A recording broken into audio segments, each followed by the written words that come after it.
Hello everyone, welcome to the channel. Welcome if you are new. I'm Stacy and tonight we are going to be painting Inktober's prompt word drip.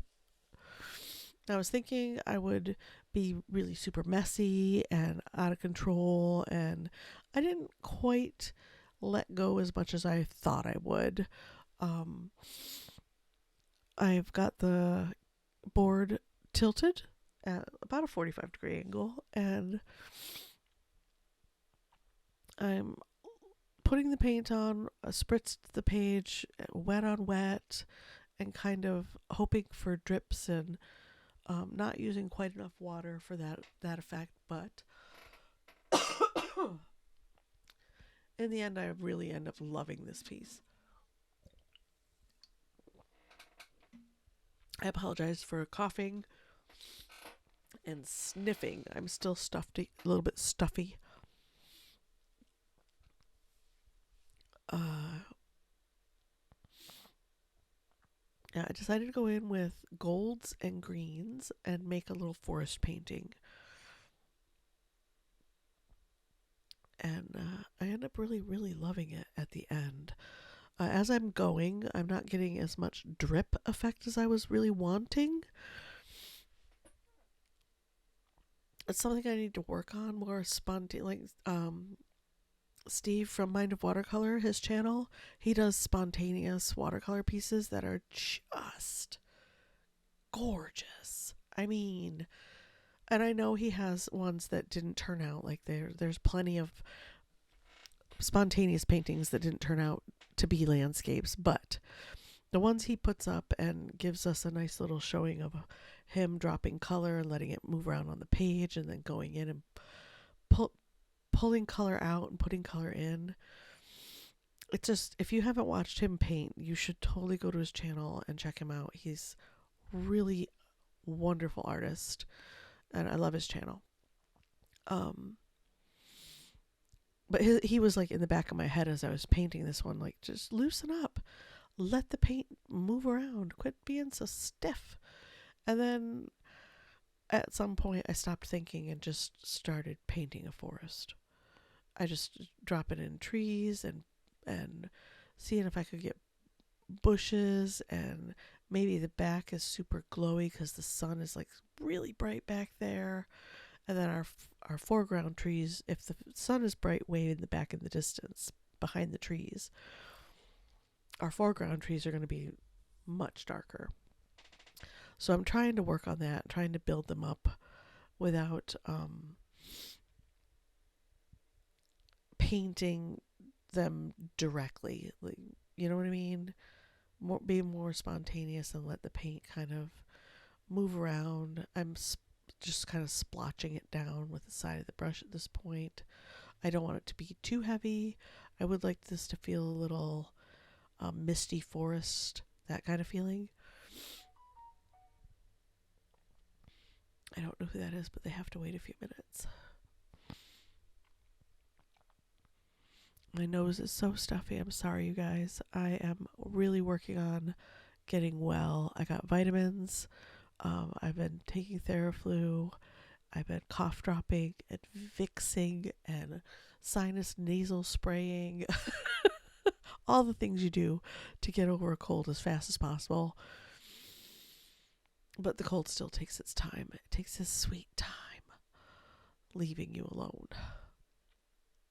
On this side, I don't want to get I want them this side of because it's more in the middle distance, and the two big trees are on the right are more in the foreground for me. So I didn't want those trees on the left-hand side to be too prominent, to be too detailed. I want there to feel like there's a lot going on. Maybe there's a stream and rocks and all kinds of stuff happening on that forest floor. You can't really quite tell because it's a little misty out. Maybe the tops of taller pine trees in the background back there. A little bit of glow between those tree branches. I've left and came back, and this is completely dry now. So I'm going in and I decided I really want these, I want the tree trunks to feel like they're dripping down into the ground. Like the paint is spreading and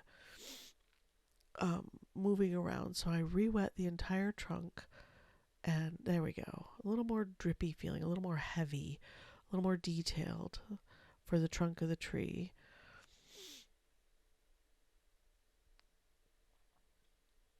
And I'm dropping in lots of water and color and letting it kind of blend and bleed and do what it wants to do on the bottom of the page.